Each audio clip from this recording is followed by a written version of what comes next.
Hi guys, welcome back to my channel. कल हमने पढ़ा था what is for loop, what is while loop, what is do while loop, तीनों cover कर लिया था। आज वाले क्लास में हम क्या कवर करेंगे? What is for each loop. ठीक है, तो एक क्लास बना लेते हैं फॉर ईच लूप।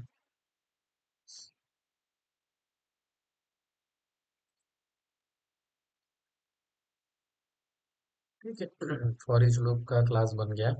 अब इसमें हम जैसे हमने कॉपी किया था do while loop and for loop के अंदर, वैसे ही सेम चीज को कॉपी कर लो यहाँ पे।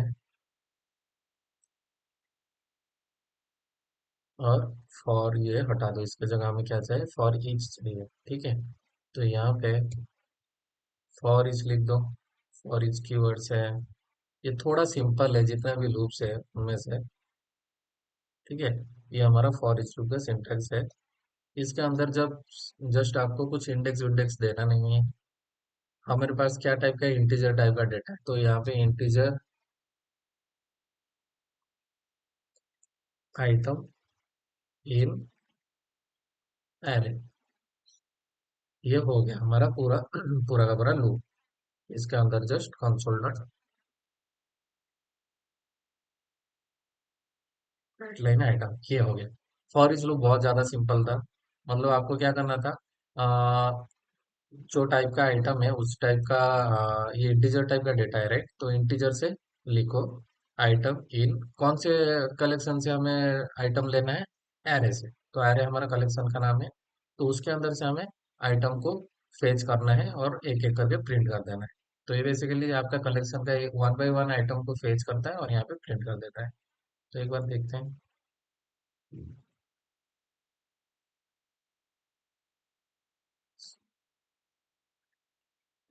ओके, एरर दे रहा है क्योंकि हमने यहाँ पे कुछ लिखा नहीं है।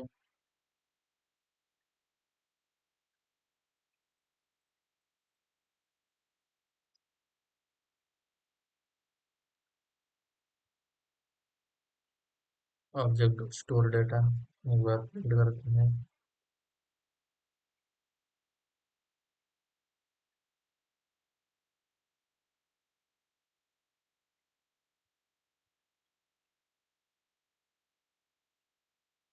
ठीक है, तो सबका सेम आउटपुट आया, बस डिफरेंट डिफरेंट वे है और डिफरेंट सिनेरियोज है, जो कि मैंने आपको बताया किस टाइम में आपको क्या यूज करना चाहिए।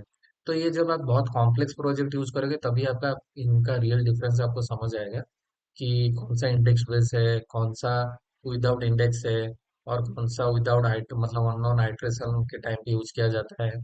और डू व्हाइल तो आपने देखा बहुत रेयर यूज करते हैं, और जहाँ पे आपको एक बार लूप चलाना ही चलाना है, उसके बाद आपको कंडीशन के बेसिस पे लूप से एग्जिट लेना है।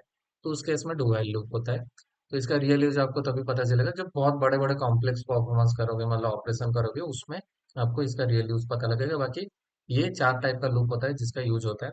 आज और एक कॉन्सेप्ट पढ़ेंगे जिसका नाम है ब्रेक एंड कंटिन्यू, वो भी बहुत ज्यादा यूज होता है हमारा ये लूप्स वगैरह में। ठीक है, तो कोई भी लूप्स में आप यूज कर सकते हो। मैं एक लूप के अंदर आपको, फॉर लूप के अंदर आपको दिखाऊंगा। तो सिमिलर चीज आप कोई भी लूप के अंदर कर सकते हो, फॉर लूप में, व्हाइल लूप में, डू व्हाइल लूप में, या फॉर ईच लूप में। ठीक है, तो ये सबको बंद कर देता हूँ। फॉर ईच लूप में चलते हैं।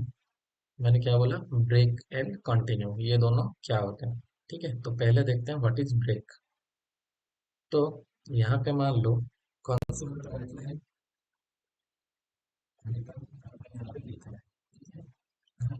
आप डालोगे, ये कंडीशन मैं आपको पढ़ाऊंगा, what is if and what is else. ठीक है, ये सब कंडीशन हम पढ़ेंगे। या तो एक काम करते हैं, ये पहले कंडीशंस पढ़ लेते हैं, उसके नेक्स्ट क्लास में मैं आपको ब्रेक एंड वो बता दूंगा, क्या है हमारा कंटिन्यू एंड ब्रेक, ये दोनों चीज बता दूंगा, क्योंकि ये समवॉट कंडीशन से रिलेटेड है।